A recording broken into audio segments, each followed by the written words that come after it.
Hi guys, Mickey here, Hampshire Outdoors and Survival. So this is a quickie video, about 20 minutes I think, and it's really an introduction to prepping. This is my thoughts and process. I was asked the question, where do you start, how do you get into it? Excuse that, this is my thoughts and my processes that I apply to it. Okay, this is how it works for me.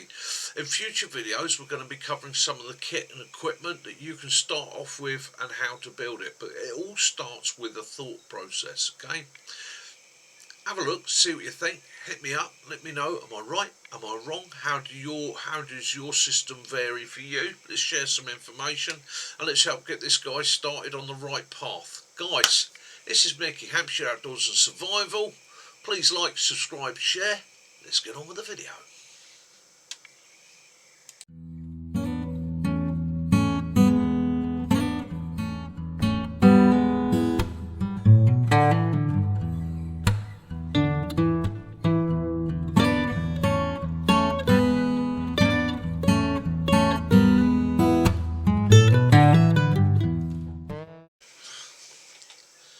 Hi everybody, welcome to Hampshire Outdoors and Survival. Mickey here. Well, this was a quick one for BJ.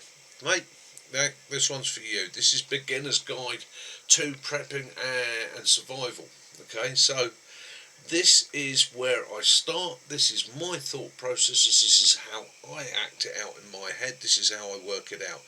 Might be right for some, might be wrong for some, but this is just how I do it. So first of all, I start off with a process that is basically to be aware of my surroundings. So I try and be aware of my surroundings, both in a microcosm and a macrocosm. That for being, my microcosm is my home, my immediate surroundings. Okay, risks.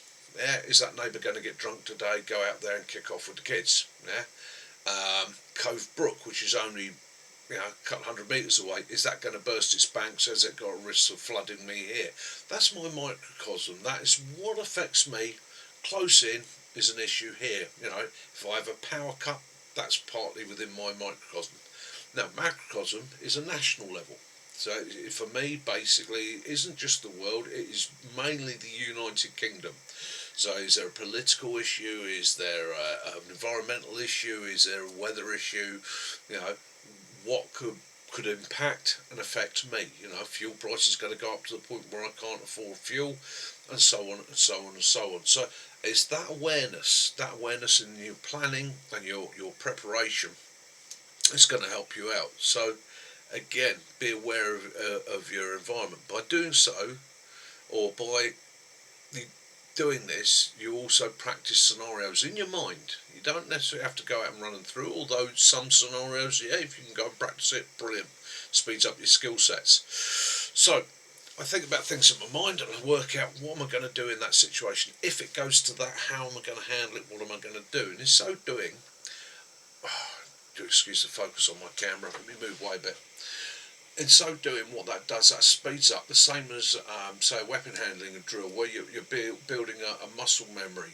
Okay, so that muscle is also the brain. So by running through the scenarios, it builds up that muscle memory in there, puts it in the banks, and then when something does happen, hopefully, boom, it comes to the fore. I've thought about it, I've practiced it. It's like first aid training and so on.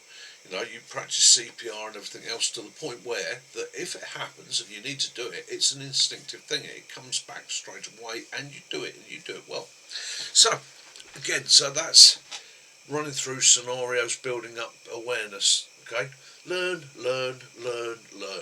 Okay, you can never stop learning, whether it's learning herb law, medicine, foraging, whatever it is, whatever subject you go through, learn, pick it up, practice it. Okay, there are no goods and bads. Okay, what I will say, the next and most important thing is to become your own medic.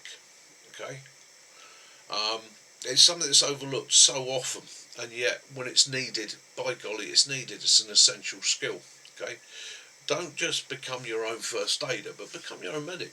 Be aware of your body. Be aware of your partner's body. Be aware of your kids' bodies, healths, conditions, situations. Right. Learn, store, practice, so that you can deal with what you can deal with. Okay.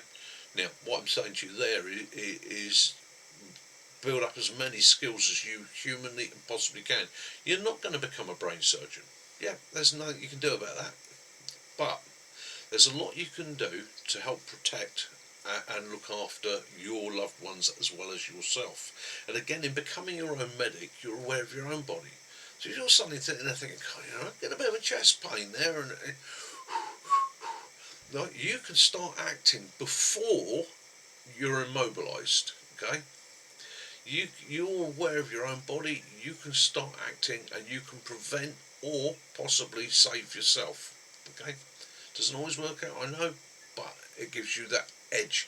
And every little edge. This is the thing about prepping, survivalists. Every little edge, you're looking for that little edge, right? That 2% that is going to mean you're at the top of the pile in the survival stakes. Right? So become your own medic, gain knowledge and info, practice it. Okay? Practice those skills. Share it with your kids. Okay? Share it with your missus. It's all great fun, and at the end of the day, it's always nice to know that my missus can give me CPR if necessary. Yeah? Helps to save life. Okay? Learn to become a kit.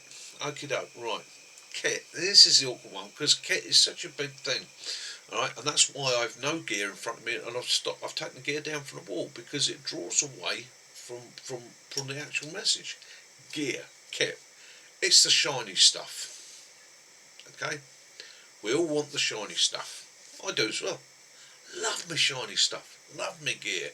Keep buying gear, keep collecting gear. I've done it for years. But the truth of the matter, okay, is the gear isn't necessarily that important. It helps. It helps a great deal. But Sod's Law says that if something happens, it's going to be when you haven't got the kit with you. So what do? You become the master of adaptation. Okay? Develop a thought process and a mentality. How would I? What would I do? How could I adapt? Okay, what could I adapt? Could I use a blanket as a shelter? Could I use a plastic bag as a shelter? That adaptation. Could I put plastic carrier bags on over my socks to waterproof my boots? Blah blah blah blah blah. It's a constant thought process. Okay, it's adaptation, and the true survivors of most situations are the adapters. They are people that aren't reliant on their kit. If you become reliant on the gear you carry, once it's gone, you are stuffed, and invariably you will find yourself without it. So become a master of adaptation. Okay? Benny Bushcraft, yeah? Now that guy, always cooking with bean tins and things like that. Brilliant. Master of adaptation. Doesn't need an expensive mess kit, doesn't need a Dutch oven. Right? Practice, practice, practice. Okay? Having the gear is a wonderful thing. Having your bag of kit, going up the woods, doing a video, showing your axe, your knife, your burger, brilliant. It's what people want to see, hence that's why I do it. But in actual fact, become the master of adaptation. Learn to adapt and use what's around you and to hand. Right, where are we? Yeah, kit. Yeah, don't become kit reliant, definitely. 4. Be as fit as practical.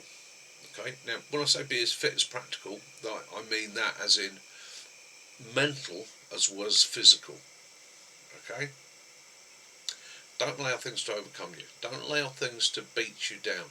Don't let the world, the stresses, strains of life put you in a position where you're in a funk. Okay, we all suffer a little bit with the blues. Okay, where people, I'm seeing a lot of people at the moment suffering with SAD, seasonal deficiency, seasonal whatever deficiency. Okay, yeah, we all suffer with that. That's quite natural. It's a lack of light. It's a lack of vitamin D. It's a lack of melatonin. It's it's a stuffer. Okay, don't let it beat you. Okay, and physicality. Be as physical as you can be. Don't try and run a marathon if you're not a marathon runner.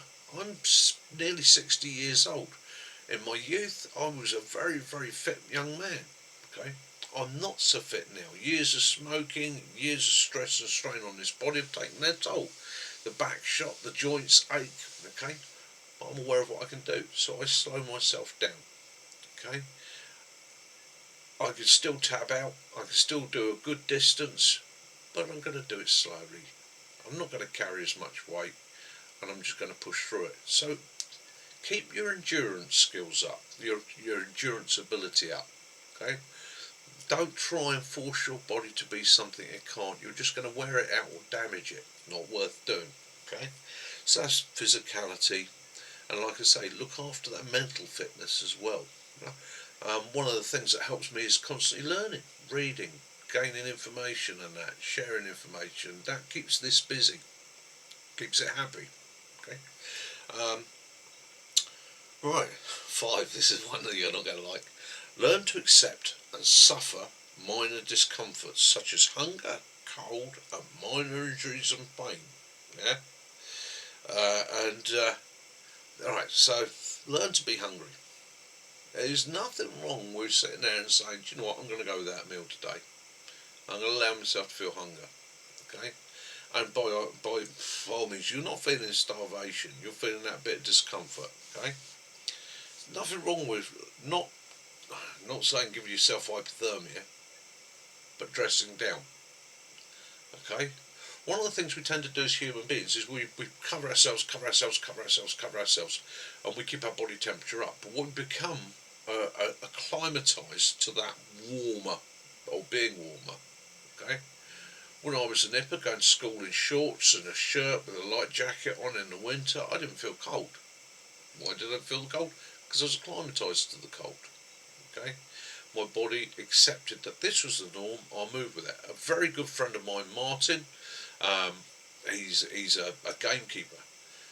This guy only wears shorts all year round. Shorts, and normally a light top.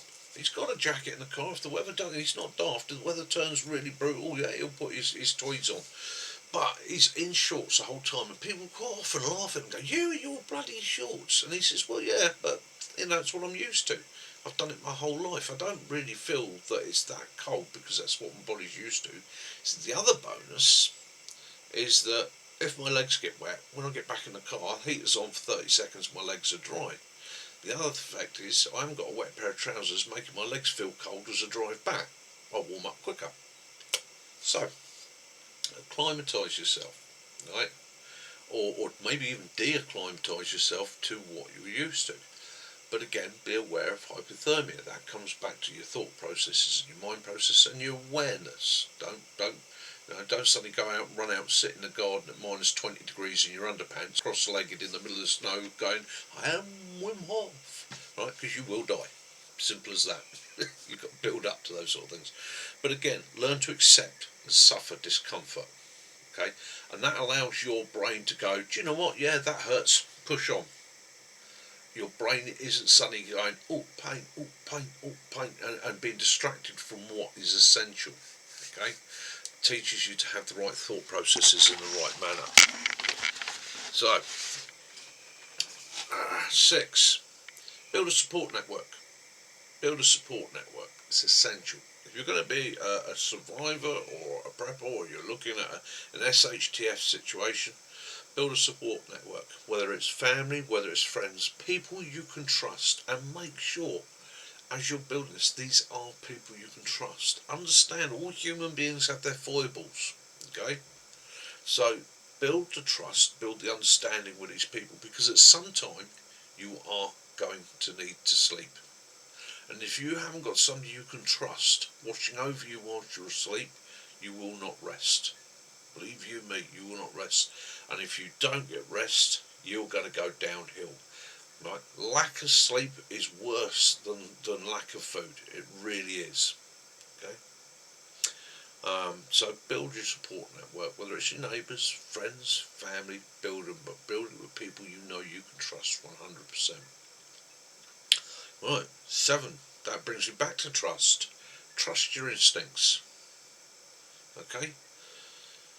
Your brain is a fantastic thing. I mean, your subconscious is attuned non-stop to your environment and what's around you. trust your instincts. Your subconscious picks up on things that your consciousness doesn't, because your consciousness is too busy thinking about, don't cut my finger off as I'm sharpening this. Is that fire big enough? Have we got enough food? Your subconscious is constantly scanning. So now and again, when you get that instinctive feeling, there's somebody there. Oh, I'm not quite happy about this. Trust your instincts. Learn to trust them. Use them. It's what animals do. How often have you seen a deer walking through the woods? You know it hasn't seen you or smelt you, but it stops dead, and invariably looks straight at you. Right? It's instinct. Okay? And instinct gives you an edge. Like fear gives you an edge. Learn to trust it. Right? Learn to follow it. It's a handy tool to have. Okay? Um, 8. Right. Acquire these things in this order. Knowledge. Oh, sounds like dog's been naughty downstairs. Acquire these things in this order. Knowledge. Okay? Knowledge is essential. As much knowledge as you can acquire.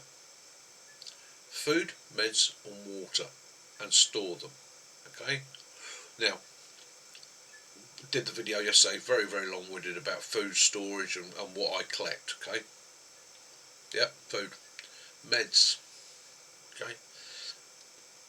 We all have medical needs. And if you don't have any medical needs, fantastic. But look at meds you can store.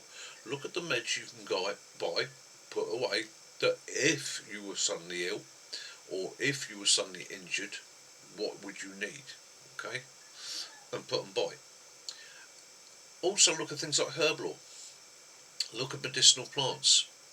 There may be, if this SHTF situation went long enough, you're going to get into a situation where you run out of your meds. Okay, your pain relief or so on. What can you use to try and help your body keep functioning? Okay, so you're going to have to be reduced to old-fashioned skills and methods. Okay, some of those are wives' tales, but some of them are really good information. So again, do your research now whilst you can, and know what you could fall back to if you really had to. Okay. Acquire gear, knives and tools. Okay. So it's knowledge, food, meds, water. Water, for me, is about water purification. I'm in the United Kingdom. Water is plentiful. Okay, all year round, even in a drought, I know I can acquire water. It's the purification that's essential.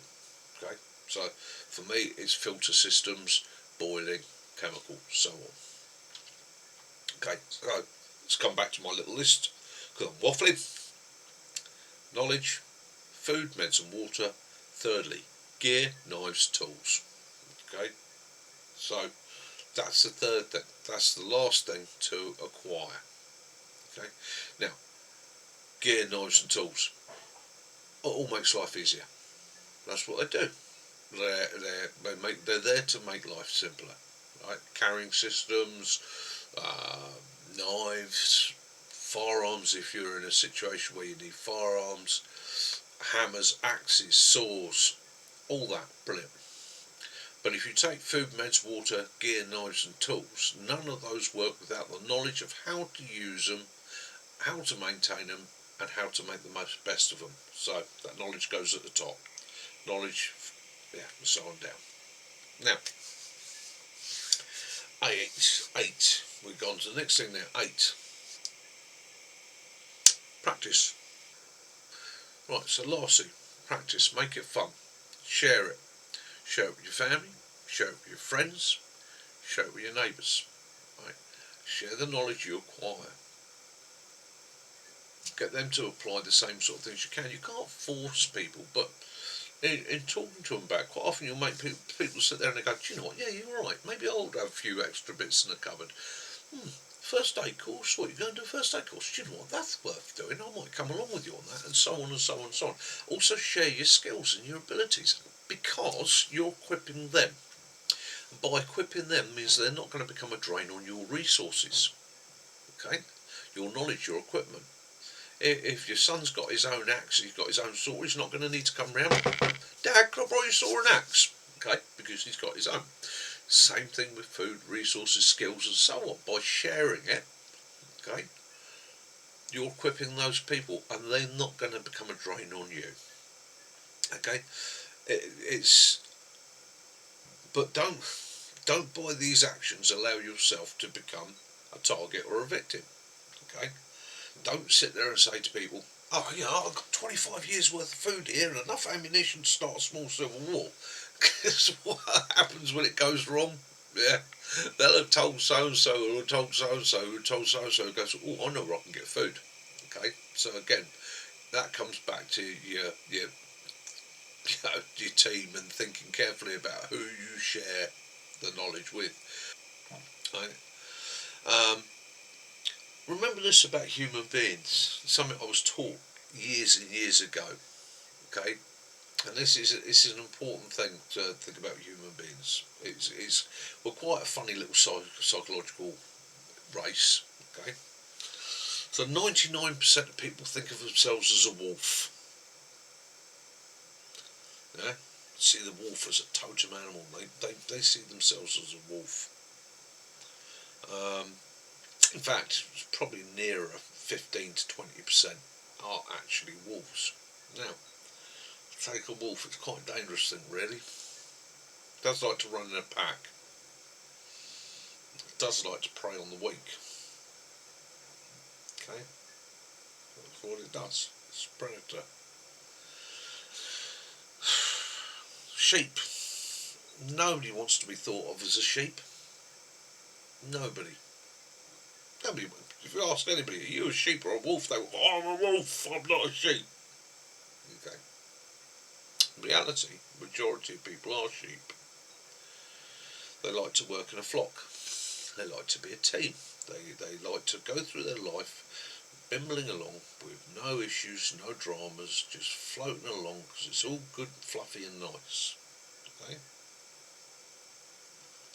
They get preyed on by the wolves.